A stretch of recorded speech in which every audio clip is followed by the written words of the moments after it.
All right, what is up, you guys? So welcome back. Welcome to part 5 of Training 101. In part 1, we talked about why we're training in the first place. Why should you get into lifting weights?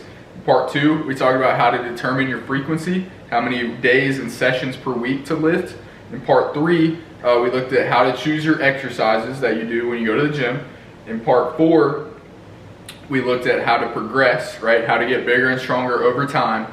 Now in part 5, we're gonna look at how to deload, right? So if you've never heard of a deload, it's a period of decreasing your fatigue, right? So we'll get into that in the next slide.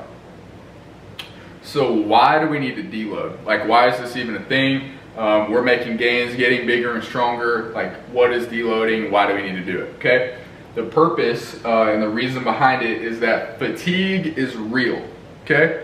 So if you haven't been training for very long, if you're a super beginner, you might not know what I'm talking about, but the longer you're progressing, right? So progressive overload is the key, like we talked about. Every single week you're getting bigger and stronger, adding weight, reps, sets, increasing week after week. That progressive overload and that stimulus is key for growth, right? Like, I've beat that horse to death. That's the main thing that we're going for. But while we're progressing and increasing in strength and size, fatigue is also building up, right? So we're gonna get bigger and stronger, we're gonna accumulate some fatigue, get bigger and stronger, accumulate some fatigue. What a deload is, decreases the fatigue, keeps the bigger and stronger, so that we can return fatigue back down to its baseline and continue to increase in strength and size, okay? So they're very important, absolutely necessary, right? In the next couple slides, we're going to look at how to know when you need to deload, and then also the exact tactics on how to deload, okay?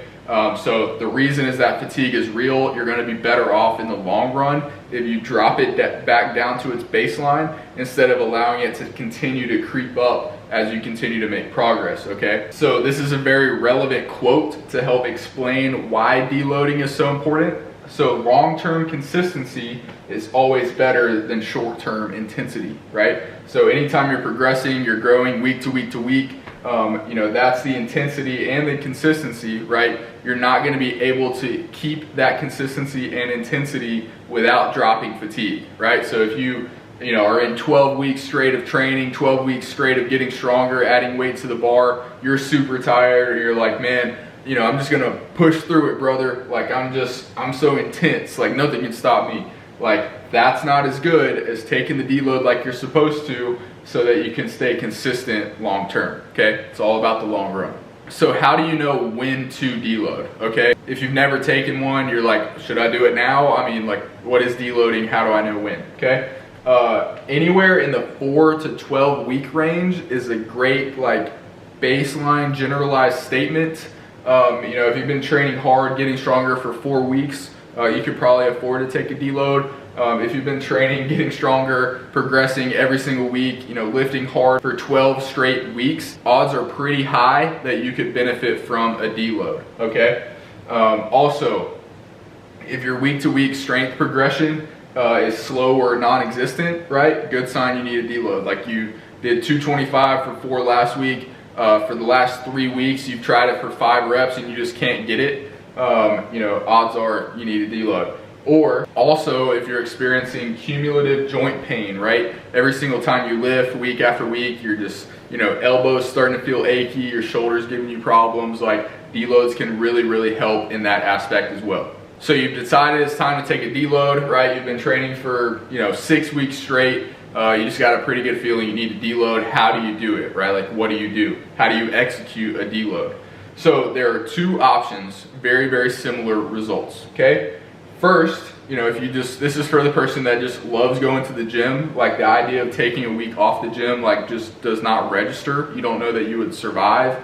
I completely get that, right? All you do is slice your sets, reps, and the weight that you use for those sets and reps in half for 1 week. So if you choose option 1, right, and it's Monday, and say you've got a squat session program, okay? Last week you got 400 for 4 sets of 10, right? Like, pretty dang good squat session.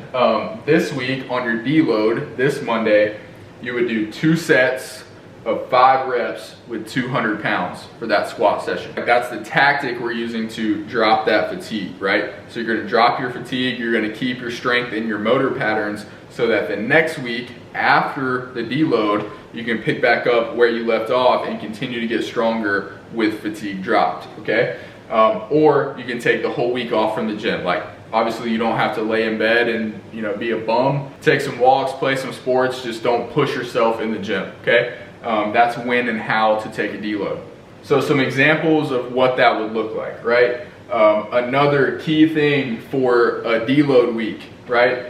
It must be at maintenance calories, okay? That's very important. If you think about it, strength fatigue and diet fatigue both accumulate. So if you've been cutting really, really hard for those 6 weeks as your training's been increasing, and you take a deload and you're still in a caloric deficit, that fatigue is not going to drop. You have to be at maintenance calories to give your body rest, okay? So you can see how that would definitely come into play when you're trying to decide when to take your deload. It has to be at maintenance calories, so factor that in. So one example would be you've been cutting, training hard for the last 6 weeks.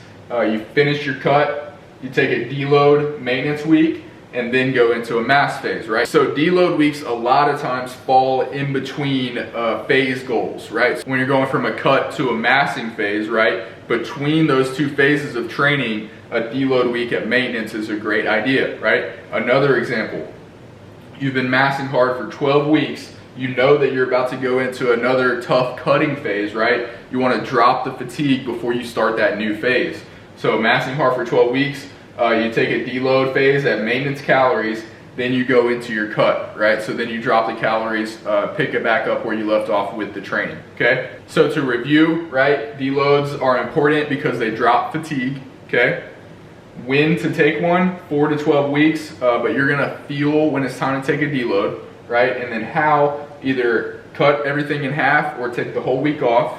And then a main key to remember is that deloads must be at maintenance calories, so a great time to take them is between phases, okay? So that's it for part 5, okay? And then the last thing, right, the main thing for the whole series, remember, our goal is to be stronger than you were yesterday, okay? That's the name of the game. Milo in the bull, progressive overload, as strong as possible in the 5 to 10 rep range on key exercises that target the muscles you're trying to grow. That's training, okay? And then the most important thing, enjoy the journey, right? Like we talked about in the first video, it's gotta be fun. Like, try to enjoy it. Training is the fun part of things, right? There are some times where you do need to like grind and push through it, but for the most part, you should be having fun and enjoy it. If you're not, there's really no point in doing it, okay? So that's it for part 5. That's it for the Training 101 series. Hope you found it helpful. If you have any specific questions, feel free to shoot me a DM on Instagram or drop a comment below. I will definitely get back to you and get that answer. But other than that, that's it for Training 101. So I will catch you guys next time. Peace.